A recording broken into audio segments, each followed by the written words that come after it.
Good morning friends, स्वागत है आपका एक बार फिर से यूट्यूब चैनल मैथ सॉल्यूशन में। मैं सुनील राठौर। आज हम बात करेंगे प्रतिशत के पार्ट थर्ड की। पहले पार्ट में और दूसरे पार्ट में हमने देखा था कि कोई संख्या का प्रतिशत कैसे निकालते हैं, भिन्न को प्रतिशत में बदलना या प्रतिशत को भिन्न में बदलना। इसके अलावा कोई संख्या की संख्या से अगर 10% कम या अधिक है तो उसका मान कैसे निकालते हैं। एक हमने ऐसे क्वेश्चन भी किए थे कि एक संख्या दूसरी से 10 या 20% कम है तो दूसरी संख्या पहली संख्या से कितने प्रतिशत ज्यादा या कम है। इस तरह के जो क्वेश्चन है हमने लास्ट वीडियो में किए थे। अगर आपने वो वीडियो नहीं देखी, इंपॉर्टेंट है वो पार्ट, क्योंकि स्पेशली रेलवे और एसएससी के एग्जाम में वहां से क्वेश्चन आते हैं और अभी जो सीईटी का एग्जाम है वहां से भी उसमें क्वेश्चन पूछे जाते हैं। आज हम कुछ और भी अच्छे क्वेश्चन करेंगे, तो देखते हैं हम। हमने पहले 4 टाइप पढ़े थे, आज हम 5वां टाइप पढ़ते हैं। इसमें आपको अच्छे क्वेश्चन मिलेंगे, लेकिन अगर आपने पहले वाली वीडियो नहीं देखी तो आप प्लीज पार्ट 2 वाला वीडियो जरूर देखें। उसके बाद अगर आप इस वीडियो को देखेंगे तो आपको पूरा कंसेप्ट समझ में आएगा। चलो स्टार्ट करते हैं। आपसे बोला गया कोई वस्तु के मान में मूल्य में आपने 20% की कमी की और उसके बाद जो मूल्य आया उसमें फिर क्या हुआ, आपने 30% की और कमी कर दी। तो आपसे पूछा है कि वस्तु के मान में कुल कितने प्रतिशत की कमी हुई। अब देखो, वस्तु का प्रारंभिक मूल्य हमें पता नहीं है, तो प्रतिशत का क्वेश्चन है तो हम सिंपली कितना मान लेते हैं, 100। कोई भी संख्या अगर मुझे माननी है, उसमें अगर कोई राशि मुझे ज्यादा या कम करनी होती, 10% कम या 20% ज्यादा, तो हम 100 मान लेते, क्योंकि 100 से क्वेश्चन करना इजीली हो जाता है। चलो पहला क्वेश्चन देखते हैं। आपसे बोला है कोई संख्या के मान में आपने 20% की कमी की। हमने मान लिया कि माना उसका जो मूल्य था पहले वो कितना था, 100 था। आपने पहले 20 की कमी की। देखो, कोई संख्या में अगर 20% की कमी करते हैं तो मूल्य कितना हो गया उसका, 80%।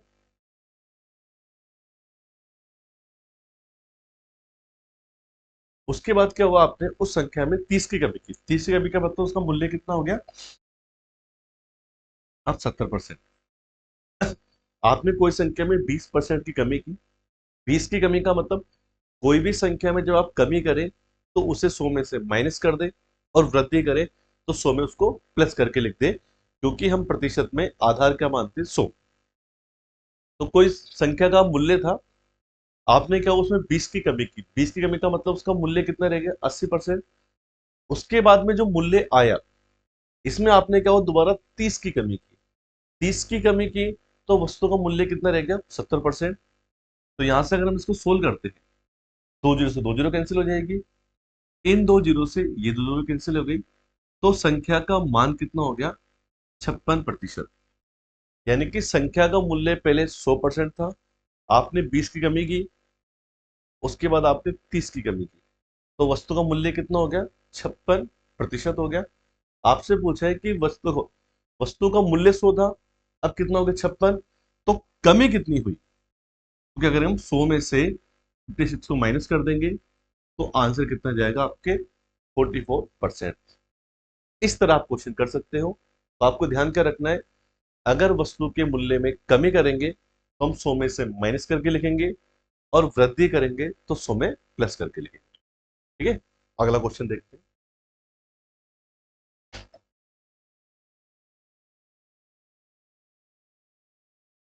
अगला जो क्वेश्चन है कि एक आयत था जिसकी लंबाई में आपने 20% की कमी की है और चौड़ाई में आपने 30% की वृद्धि की है, तो क्षेत्रफल में कितने प्रतिशत वृद्धि या कमी होगी। देखो, क्षेत्रफल और आयतन वाले क्वेश्चन भी अपने एग्जाम में पूछे जाते हैं। यहाँ आपको ध्यान रखना है, अगर क्वेश्चन आयत का है तो आपको लंबाई चौड़ाई का मान दिया जाएगा, लेकिन अगर क्वेश्चन वर्ग का बनता है तो वर्ग वाले क्वेश्चन में क्या होता है, आपको केवल एक भुजा दी होती है और आपसे कहा जाता है अगर वर्ग की भुजा में 10% की वृद्धि करें तो क्षेत्रफल में कितने प्रतिशत की वृद्धि होगी। क्योंकि वर्ग में लंबाई चौड़ाई सेम होती है, भुजाएं समान होती है, तो उस कंडीशन में हम जो भी हमें मान दिया है 10% वृद्धि, उसको हम 2 बार काउंट करेंगे। यानी कि 10 10 को कितनी बार लिखेंगे, 2 बार। क्योंकि क्षेत्रफल क्या होता है, भुजा के स्क्वायर के रूप में होता है। इसलिए हम उसे 2 बार काउंट करेंगे। ऐसे अगर क्वेश्चन आपको घन के रूप में दिया है, तो घन में क्या होता है, आयतन जो होता है, अगर आयतन की बात की जाए तो आयतन में क्या होता है, भुजा का क्यूब होता है। जैसे आपसे कहा जाए कि घन की भुजा में 20% की वृद्धि की, तो आयतन में कितने प्रतिशत की वृद्धि होगी। तो 20 की वृद्धि का मतलब आप कितना लिखेंगे, 120, लेकिन कितनी बार लिखेंगे, 3 बार, क्योंकि घन के आयतन में क्या होता है, भुजा का क्यूब होता है, भुजा 3 बार रिपीट होती है, ये आपको ध्यान रखना है। जबकि क्षेत्रफल का क्वेश्चन आता है तो स्क्वायर होता है, तो आपको भुजा को 2 बार लिखना है, ठीक है ना, अगर भुजा समान है तो। जैसे व्रत वाला क्वेश्चन होता है, तो व्रत का क्षेत्रफल क्या होता है, पाई आर स्क्वायर। तो व्रत में त्रिज्या का स्क्वायर होता है, तो व्रत की त्रिज्या का आपको कुछ मान दे दिया कि त्रिज्या में 10 की कमी होती है, तो क्षेत्रफल में कितनी कमी होगी, तो फिर हम जो भी मान दिया उसको 2 बार लिखेंगे। जैसे अपना क्वेश्चन भी है थर्ड, पहले हम सेकंड वाला देखते हैं। आयत की लंबाई में आपने 20 की कमी की है और चौड़ाई में आपने 30 की वृद्धि की है, तो क्षेत्रफल में कितना फर्क पड़ेगा ये हमें पता करना है। तो क्षेत्रफल हमें पता नहीं है, तो हम कितना मानेंगे, पहले माना कि क्षेत्रफल कितना मान लिया हमने, 100। तो हमने मान लिया कि पहले क्षेत्रफल कितना था, 100 था। आयत की लंबाई में 20 की कमी करनी है, 20 की कमी का मतलब कितना हो जाएगा, 80, क्योंकि 100 में माइनस करके लिखेंगे। और 30 की वृद्धि का मतलब कितना हो गया, 130 हो गया। तो यहां से क्या आ जाएगा, नया क्षेत्रफल आ जाएगा। इसको थोड़ा सोल्व कर लेते हैं। जीरो कैंसिल हो जाएगी, ये दोनों जीरो कैंसिल हो जाएगी, 13 को 8 से मल्टीप्लाई करेंगे तो कितना आ गया, 104 आ गया, 104। ठीक है, पहले क्षेत्रफल 100 था, अब कितना हो गया, 104 हो गया। तो क्षेत्रफल में क्या हुआ, 4% की वृद्धि होगी। ठीक है, तो अपना आंसर आ जाएगा कि क्षेत्रफल में क्या हुआ, 4% की आपने वृद्धि की। आगे समझना, इसमें जो आपको ऑप्शन दिया है, 4% कमी दिया है, वो कमी नहीं, वृद्धि कर लेना वहां पे, क्योंकि क्षेत्रफल में क्या होगी, वृद्धि होगी। ठीक है, अगला क्वेश्चन।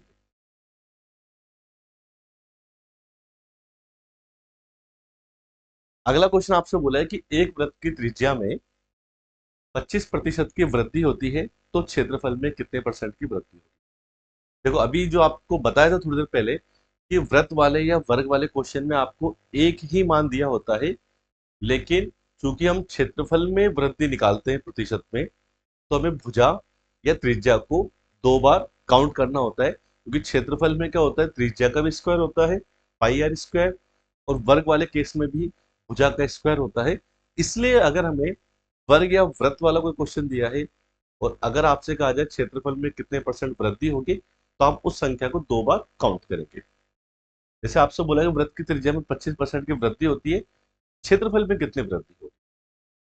तो हमने मान लिया कि पहले क्षेत्रफल कितना था, 100 था। देखो, 25 की वृद्धि हुई है 2 बार, 25 की वृद्धि का मतलब कितना लिखेंगे, 125, 2 बार हुई है, तो हम कितनी बार लिखेंगे, 2 बार।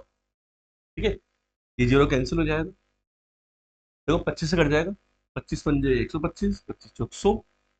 ठीक है, इसको हम मल्टीप्लाई कर देंगे, 125 इंटू 6 कितना हो गया, 625, डिवाइड बाई 4, 4 का हम भाग दे देंगे, तो 4 1 जा 4, 4 5 जा 20, और 4 6 जा 24, 156.25%। पहले व्रत का क्षेत्रफल हमने 100 काउंट किया था, जब वृद्धि हुई तो क्षेत्रफल कितना हो गया, 156.25%। यानी कि क्षेत्रफल में टोटल इंक्रीमेंट कितना हुआ, माइनस कर देंगे हम 100 में से, तो कितना आ जाएगा, 56.25%। ये आ गया अपने व्रत के क्षेत्रफल में कुल परसेंट वृद्धि। ठीक है, तो आगे होगा आपको समझ में। और अगर क्वेश्चन घन का आता है और आयतन की बात करता है, तो आपको अगर 10 की वृद्धि है तो आपको 110, 110, 110 3 बार लिखना है, ये आपको ध्यान रखना। ठीक है, नोट कर ले, इसको स्क्रीनशॉट ले लो, फिर अगला क्वेश्चन देखते हैं।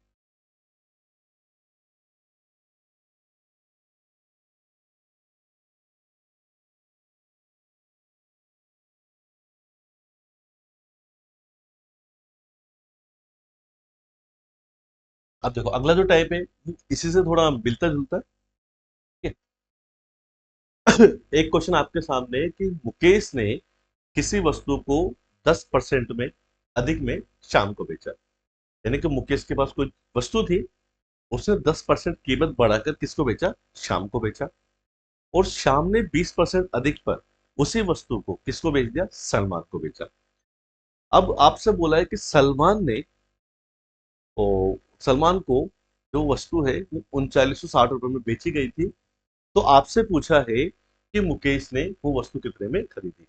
मुकेश ने पहले बेची शाम को और शाम ने बेची सलमान को। ठीक है, तो वही, क्योंकि हमें पहले पता नहीं कि पहले मूल्य क्या था, तो हम पहले मूल्य कितना मान लेते? 100 मान लेते। अच्छा क्वेश्चन है। और इस तरह के क्वेश्चन आपके एग्जाम में आपको अक्सर देखने को मिलेंगे। तो हमने मूल्य कितना मान लिया? 100 मान लिया। मुकेश ने जब बेचा शाम को तो 10% की वृद्धि हुई। तो शाम ने कितने में खरीदा? मुकेश के पास वस्तु की कीमत 100 थी, शाम ने को जब बेचा तो 10% की वृद्धि हो गई। इसका मतलब शाम ने जीरो जीरो कैंसिल कर देंगे। इसका मतलब शाम ने वस्तु कितने में खरीदी? 110 रुपए में। शाम ने उसी वस्तु को सलमान को बेचा और कीमत उसने 20% बढ़ा दी। अब देखो, शाम ने किसको बेचा? सलमान को। तो शाम ने कितने में खरीदी थी? 100। अब सो नहीं है, सो ने 100 रुपए वस्तु का मूल्य था जब वस्तु मुकेश के पास थी। मुकेश ने जब उसी वस्तु को शाम को बेचा तो मूल्य में 10% की वृद्धि की। 10 की वृद्धि का मतलब हमने कितना कर दिया? 110 कर दिया। तो शाम ने वस्तु कितने में खरीदी? 110 में। शाम ने उसी वस्तु की कीमत पर, अब जो शाम की जो कीमत है 110 रुपए, इसमें क्या उसने 20% की वृद्धि की। 20 की वृद्धि का मतलब कितना होता है? 120 होता है। तो यहां से अगर हम काउंट करेंगे मूल्य तो कितना आ गया? 132। मतलब शाह सलमान ने उस वस्तु को 132 रुपए में खरीदा। अब हमसे बोला गया सलमान की कीमत दे रखी है। देखो, हमने मूल्य 100 माना। अगर मुकेश का मूल्य 100 है तो सलमान का कितना आ गया? 132 रुपए। अब आप क्वेश्चन को देखें तो क्वेश्चन में आपसे बोला है कि सलमान ने वस्तु को जो खरीदा है 3960 में खरीदा है। देखो, मूल्य किसका दिया है? सलमान का। सलमान का मूल्य दिया है, तो सलमान का अनुपात कितना है? 132। जिसका मूल्य दिया है उसी का हमने भाग दे दिया। और हमें निकालना है कि मुकेश ने वस्तु कितने में खरीदी थी। मुकेश की वस्तु, जब वस्तु मुकेश के पास थी तब वो वस्तु मुकेश ने कितने में खरीदी थी। तो मुकेश का अनुपात कितना है? 100। हम किससे मल्टीप्लाई कर देंगे? 100 से। इसको थोड़ा सोल्व कर लेते हैं। देखो, ये डिवाइड हो जाएगा, 4 से कर देते हैं। 25 टाइम, और 4 3 जा 12, 4 3 जा 12। ठीक है, देखो ये हो जाएगा 33 से हो जाएगा, या 11 से कर दें। 11 3 जा 36, 11 3 जा 33, 11 6 जा 66, ये 11 3 जा 33। 3 से अगेन डिवाइड हो रहा है 120 टाइम। तो 120 को 25 से मल्टीप्लाई कर देंगे तो आपका आंसर आ जाएगा 3000। इसका मतलब है वो वस्तु मुकेश ने कितने में खरीदी? 3000 में। फिर किसने कुल बेची? उसने 10% अधिक पे शाम को। और श्याम ने उसी वस्तु को 20% ज्यादा में किसको बेचा? सलमान को। चूंकि हमें मूल्य सलमान का दिया था, इसलिए हमने सलमान के अनुपात का ही भाग दे दिया। अगर इस क्वेश्चन में आपसे कहा जाता है कि श्याम ने वस्तु कितने में खरीदी, तो हम किससे मल्टीप्लाई करते हैं? 110 से। लेकिन आपसे पूछा था कि वस्तु मुकेश ने कितने में खरीदी, तो मुकेश का मूल्य हमने माना था 100, इसलिए किससे मल्टीप्लाई किया हमने? 100 से। एक कंसेप्ट है जो आपको अनुपात में हमने पढ़ाया था। कंसेप्ट क्या होता है कि जिसका आपको मान दिया है उसी के रेशो का आपको भाग देना है, और जो निकालना होता है उस रेशो से आपको मल्टीप्लाई करना होता है। तो यहाँ से इसका आंसर कितना आ गया? 3। ठीक है, अच्छा क्वेश्चन है, स्क्रीनशॉट ले इसका।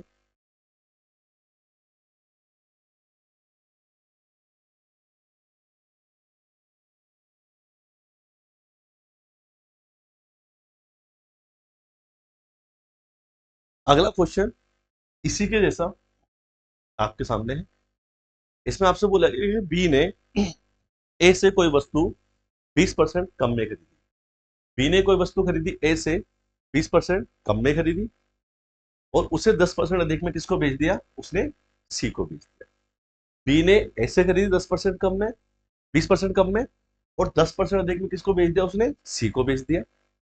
अब आपसे पूछा अगर ए ने उस वस्तु के 4,000 रुपए दिए थे तो सी ने कितने रुपए दिए। उसी तरह का सेम क्वेश्चन है। पहले वस्तु किसने खरीदी, बी ने। किससे खरीदी, ए से। तो ए का मूल्य हम कितना मानेंगे, 100 मानेंगे। ए का मूल्य हमने मान लिया कितना, 100 रुपए। अब देखो बी ने वस्तु खरीदी ए से 20% कम में, तो बी ने कितने में खरीदी, 20 कम में खरीदी, मतलब कितने में खरीदी उसने, 20 कम कर दिया हमने, यानी कि 80 रुपए में। बी ने उसी वस्तु को बेचा सी को, लेकिन 10% अधिक पर बेचा। तो बी ने बेचा किसको, सी को, तो बी का मूल्य कितना था, 80। इसमें 10 का लाभ कमाया, 10% ज्यादा पे बेचा। अगर 10% अधिक पे बेचा तो हम कितना लिखेंगे, 110। अभी आपको बताया था, अगर अधिक करेंगे तो प्लस करके लिखेंगे, कम करेंगे तो माइनस करके। तो जीरो कैंसिल हो जाएगा। इसका मतलब सी ने वो वस्तु कितने में खरीदी थी, 88 रुपए। ठीक है। क्वेश्चन में आपको दिया है कि सी ने उस वस्तु के कितने रुपए दिए। अगर ए ने दिए थे 4,000 रुपए, आपसे पूछे। अब देखो ए का मूल्य दिया है,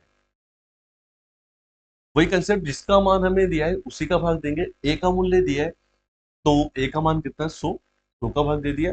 सी का निकालना है तो किससे गुणा कर देगा हम, 88 से।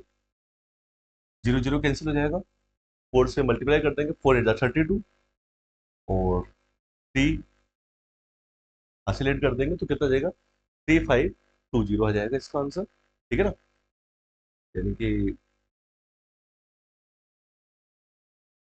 सी ने कितने रुपए देते आपसे पूछा था, तो इसका आंसर आएगा 3520। ऑप्शन में थोड़ा गलत दे रखा है, कोई बात नहीं, आप सही करें। इसका जो सही आंसर है वो आएगा आपकी 3330। ठीक है। तो आपसे बोला था कि बी ने उस वस्तु को 20% कम में खरीदा, तो ए का मान हमने 100 माना था, 20 कम में खरीदा, तो हमने क्या हुआ, 20 माइनस किया, तो में से 20 माइनस किया तो कितना बचा, 80। तो बी का मूल्य कितना आ गया, 80। जब बी ने उसी वस्तु को सी में को बेचा, तो उसने क्या हुआ, 10% अधिक पे बेचा। 10 अधिक का मतलब कितना होता, 110। तो हमने बी के मूल्य को 110 से गुणा किया, तो सी का मूल्य कितना आ गया, 88 रुपीज। अब हमें क्वेश्चन में जो मूल्य दिया था वो किसका दिया था, ए का। जिसका मान दिया है, ए का मूल्य दिया है, हमने किसका भाग दे दिया, ए के अनुपात का। और सी का निकालना था तो हमने किससे गुणा कर दिया, सी से। 8 से 4 को मल्टीप्लाई करेंगे, 8 से, 4 8 32, 3 हासिल, 4 8 32, और 3 8 करेंगे 35, तो आंसर आएगा 3520। ऑप्शन में मिस्टेक है, इसको हम सही करें। ठीक है। अगला क्वेश्चन देखते हैं। अब देखो अगला क्वेश्चन जो है आपके, वो है जनसंख्या वाला। ऐसे क्वेश्चन भी अपने एग्जाम में पूछे जाते हैं कि जैसे जनसंख्या में पहले साल में 10 की वृद्धि हुई, फिर अगले साल 20 की वृद्धि हुई, तो 2 साल के बाद जनसंख्या क्या होगी। या कभी कभी आपको बाद की जनसंख्या दी होती है और 2 साल पहले की जनसंख्या क्या होगी, इस तरह के क्वेश्चन पूछे जाते हैं। वो भी क्वेश्चन आपके इसी पैटर्न से होते हैं। चलो हम देखते हैं। आपसे बोला है किसी गांव की जो वर्तमान जनसंख्या है वो 2000 है। पहले साल जनसंख्या में 40 की वृद्धि होती है और अगले साल 20 की कमी होती है। पहले 40 की वृद्धि हुई, फिर 20 की कमी हुई, तो आपसे पूछा 2 साल के बाद जनसंख्या क्या होगी। देखो वर्तमान जनसंख्या में कितनी दी है, 2000। सिंपल क्वेश्चन है। हमें दिया है कि वर्तमान जनसंख्या का मान 2000 है। पहले साल क्या हो, जनसंख्या में 40 की वृद्धि। पहले साल 40 की वृद्धि हुई, 40 की वृद्धि का मतलब कितना लिखेंगे हम, 140। अगले साल क्या हो, 20 की कमी हुई, 20 की कमी का मतलब हम कितने लिखेंगे, 80।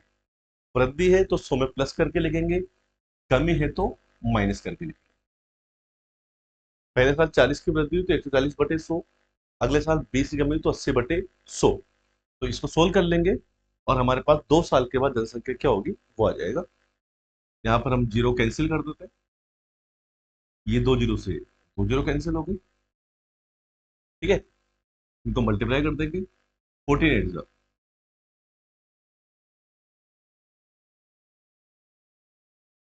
14 को 8 से मल्टीप्लाई कर देंगे, कितना जाएगा 112, 2 से गुणा कर देंगे, 4220। तो जो आपका आंसर है वो कितना जाएगा 2240। रुपए में नहीं आएगा, संख्या है।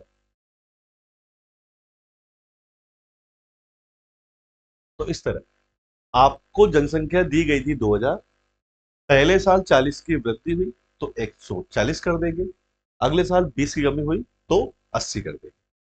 इसको सोल्व कर लेंगे तो 2 साल के बाद उस गांव की जनसंख्या कितनी हो जाएगी 2240 हो जाएगी। ठीक है, अगला क्वेश्चन देखिए।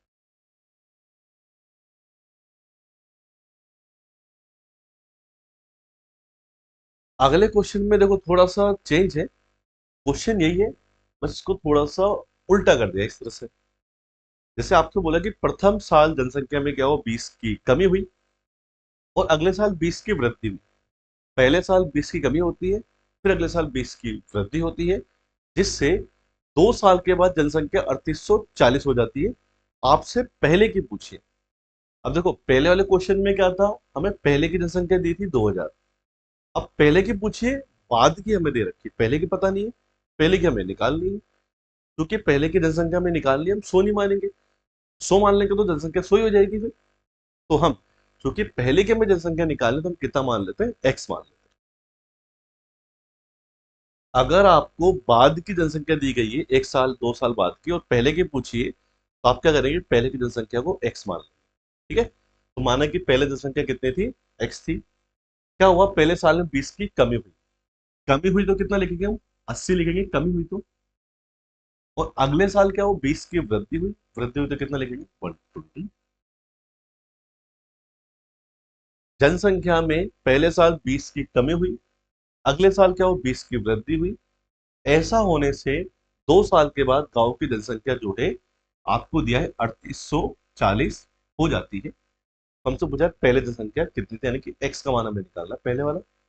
सोल्व कर लेंगे, देखो जीरो से जीरो कैंसिल हो जाएंगे। ठीक है, यहाँ क्या बच गया, x into 8 into 12 upon 100 equal to 3840। अब देखो अगर संख्या बराबर में है और मल्टीप्लाई में है, यहाँ पर सभी संख्या गुणा में है, बी से बराबर है। अगर इस तरह से कभी भी संख्या आपको मिल जाए, यानी कि बराबर के दाई या बायु संख्या गुणा में हो, तो इनको हम आराम से काट सकते हैं, अंश को अंश से, हर को हर से डिवाइड कर सकते हैं। देखो ये हो रहा है 12 से, 12 3 जा 36, तो बचेगा 12 2 जा 4 0, और 8 से हो गया 40 टाइम, तो एक्स इंटू 1/100 इक्वल टू 40। अब देखो एक्स की वैल्यू हमें निकालनी है, ये संख्या किसमें है, डिवाइड में, 1/100 मल्टीप्लाई में, ठीक है ना, ये 100 डिवाइड में है। तो हम क्या करेंगे, जब एक्स की वैल्यू निकालें इस संख्या को उधर भेजेंगे, तो संख्या क्या होती है रेसिप्रोकल। अगर कभी भी आपकी संख्या गुणा में होती है, जब इसका पक्षांतरण करेंगे यानी कि दूसरी बार इसको ट्रांसफर करेंगे, तो संख्या रेसिप्रोकल हो जाती है, उल्टी हो जाती है। तो 1/100 का रेसिप्रोकल 100/1 हो जाएगा, इसको हम मल्टीप्लाई कर देंगे तो आपकी जनसंख्या कितनी आ जाएगी 4000। ठीक है ना। तो आपको ध्यान रखना है, कभी भी अगर आपको बाद की जनसंख्या देकर पहले की अगर आपको निकालनी है, तो पहले को मैक्स मानेंगे, वृद्धि हुई तो प्लस करके लिखना है, कमी है तो माइनस करके लिखना है, और इसको सोल्व करेंगे तो आपको पहले की जनसंख्या आ जाएगी। और अगर पहले की दे रखी है, जो भी आपको दी गई वो आप मानेंगे, और जो भी वृद्धि कमी दे रखी है इसको सोल्व करेंगे तो आपको बाद की जनसंख्या मिल जाएगी। तो आपको ध्यान रखना है, जनसंख्या वाले क्वेश्चन भी अपने एग्जाम में बहुत बार पूछे जाते हैं। ठीक है, इसका स्क्रीनशॉट ले।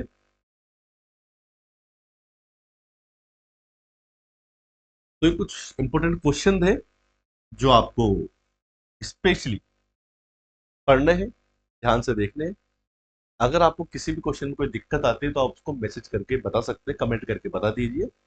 उसके लिए अलग से कोई प्रॉब्लम है तो उस प्रॉब्लम की हम क्लास रख लेंगे। चलो, अगला टाइप है अपना। इसमें आपसे बोला गया है कि एक टैंक में 250 लीटर तेल था, इसमें से क्या हो 12.5 लीटर रिसाव हो गया, लीकेज हो गया। तो आपने पूछा इसमें कितना परसेंट तेल बचा। देखो 250 लीटर में से 12.5 लीटर तेल तो चला गया, तो बचा कितना, तो कुल मात्रा कितनी थी 250 लीटर, रिसाव कितना हुआ 12.5 लीटर। तो शेष कितना बचा, माइनस कर देंगे। 250 में से 12.5 को माइनस कर देंगे तो कितना जाएगा, 237.5 लीटर। लेकिन आपसे किसी ने पूछा है प्रतिशत में कितना बचा, तो परसेंट में निकाल लेंगे। बचा कितना, 237.5। किसमें तो बचा 250 इंटू 100। ठीक है, दशमलव उठाएंगे तो अपॉन में क्या जाएगा आपके, 10 आ जाएगा। देखो जीरो से जीरो कैंसिल हो गया, इसको आप सिंपली डिवाइड कर देंगे। 25 को डिवाइड करेंगे, 25 9 जा 225, 12 बचेंगे। 25 9 जा 225, 12 बचेंगे। और 25 5 जा 125। आपका आंसर कितना रहेगा, 95%। ये आपका आंसर, सिंपल क्वेश्चन था।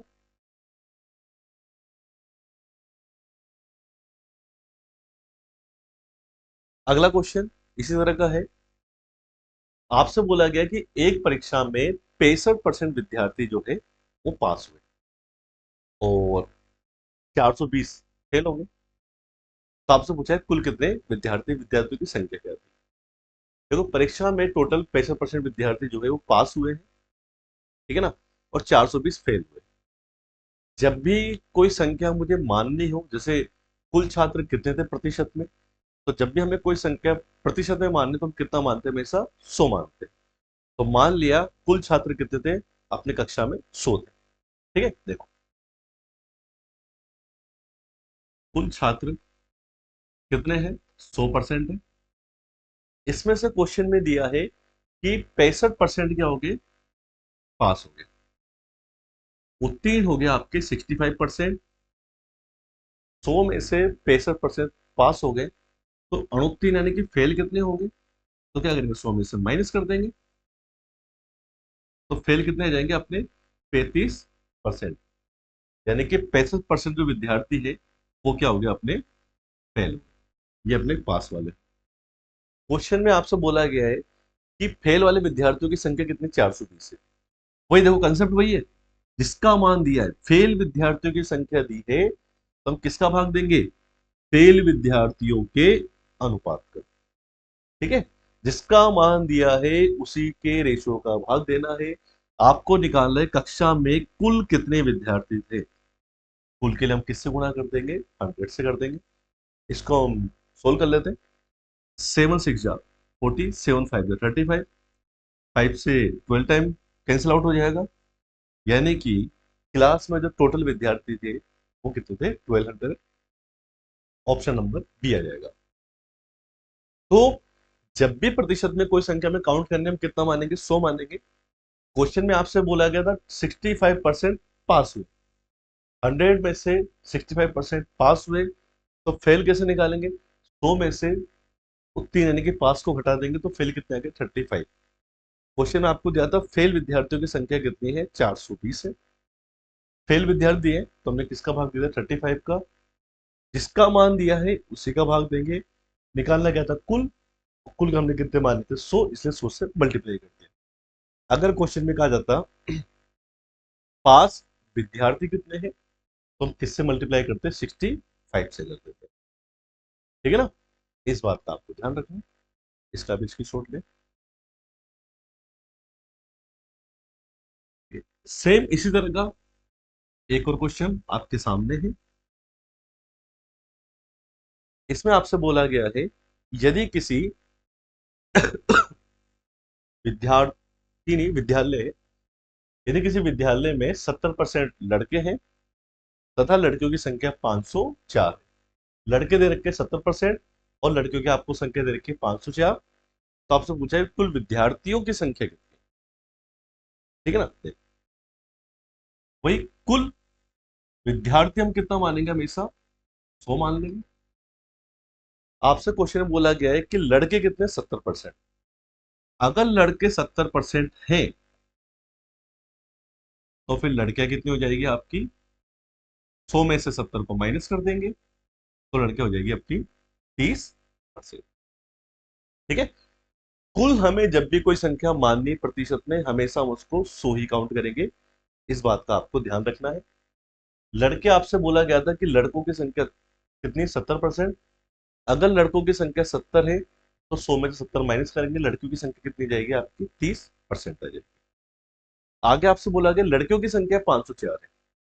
देखो मान किसका दिया है, लड़कियों की संख्या का दिया है, तो भाग किसका देंगे, लड़कियों के अनुपात का।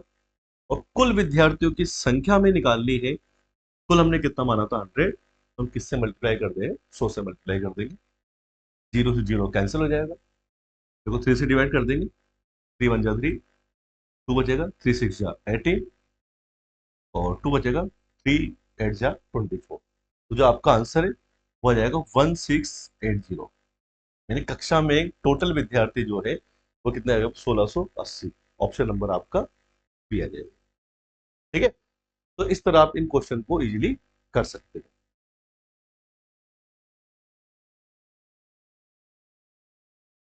तो देखो हम सभी क्वेश्चन में जो जो टाइप बनते हैं उन सबको एक सीक्वेंस में पढ़ रहे हैं।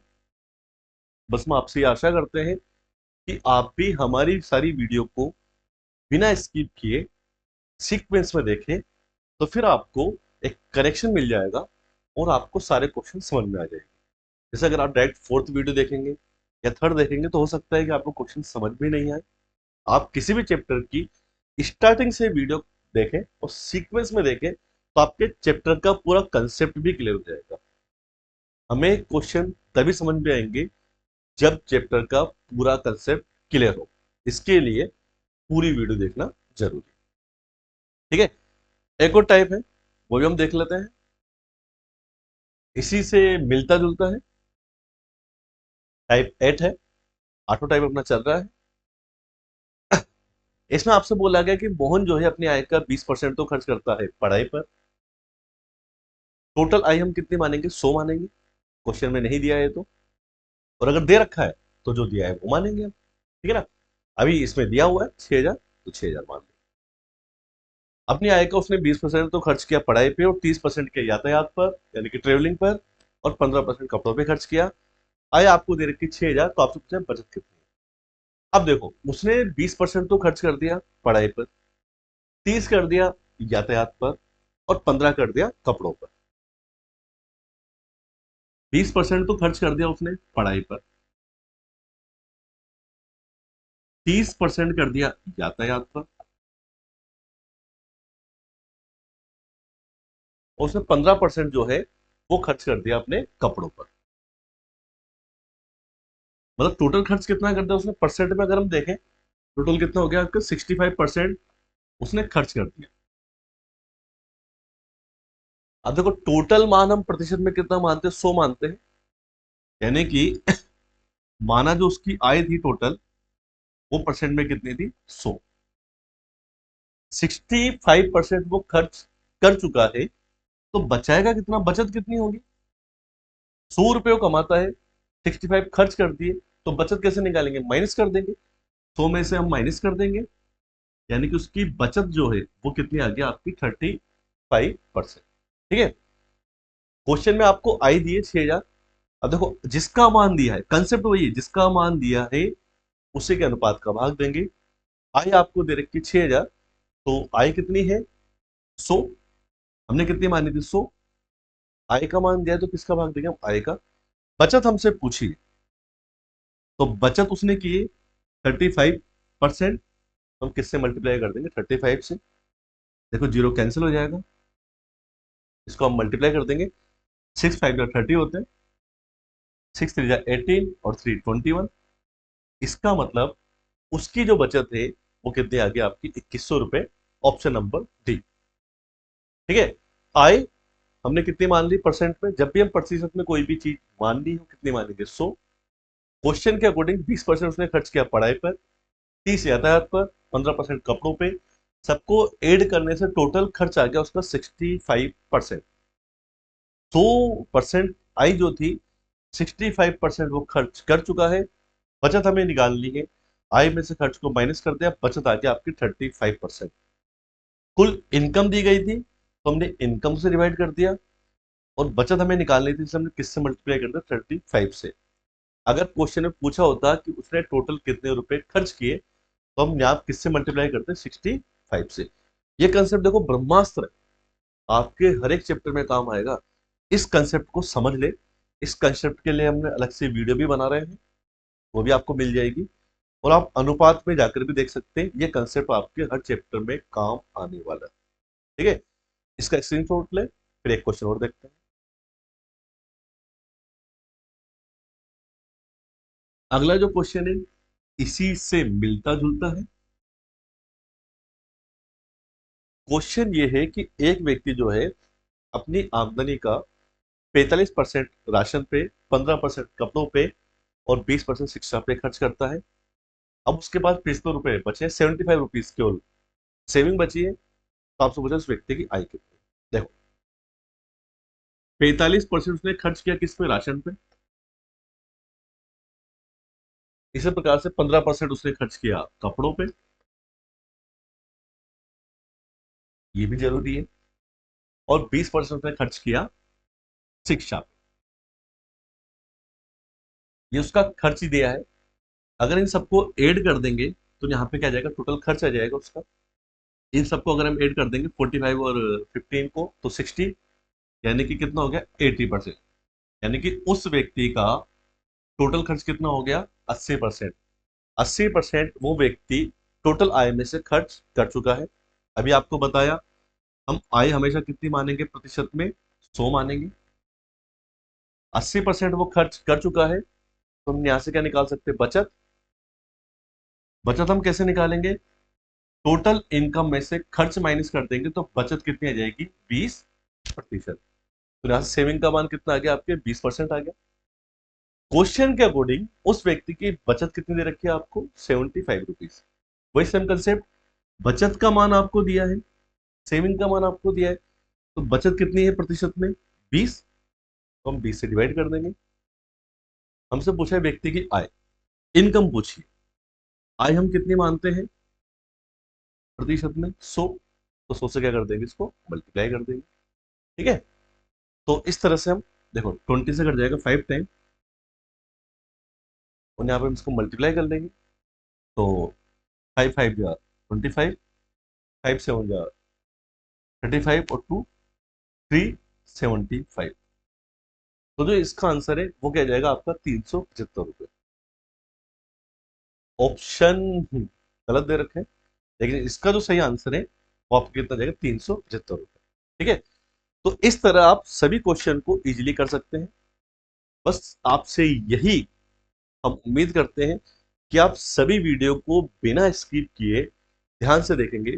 और अगर आप इस तरह से करते हैं तो फिर आपको किसी भी क्वेश्चन में कोई भी दिक्कत नहीं आएगी। तो कुछ क्वेश्चन बताए आपको अच्छे, जो आपको याद रखने हैं, स्पेशली जनसंख्या वाले जो क्वेश्चन है। और कोई संख्या में 10 या 20% की वृद्धि होने पर, तो जब वो किसी दूसरे या तीसरे व्यक्ति को अपने सामान को बेचता है तो उसकी कीमत क्या होगी। इस तरह के क्वेश्चन अपने एग्जाम में बहुत बार पूछे जाते हैं। मिलते हैं आपसे अगली वीडियो में। Thank you.